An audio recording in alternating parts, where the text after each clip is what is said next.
হযরত হাকিম আক্তার সাহেব রাহিমাহুল্লাহ বহু উপর আল্লাহর একজন ওলি। তিনি করাচির জামে মসজিদে নামাজ পড়েন।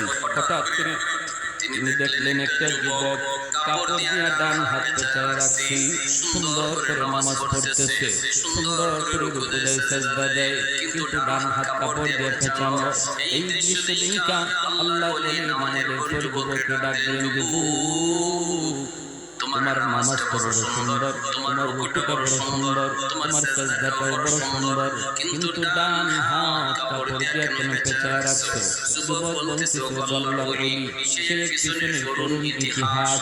আমার হাতের মধ্যে পচন শুরু হয়েছে, দুর্গন্ধ বের হয়, এত গন্ধ, এত দুর্গন্ধ, কাপড় দিয়ে যদি পেঁচায় না রাখি মসজিদের ভিতরে কেউ নামাজ পড়তে পারবে না, সবাই আমাকে মসজিদ থেকে বের করে দিবে, এজন্য কাপড় দিয়ে পেঁচায় রাখি। আল্লাহ বলেন, কেন তুমি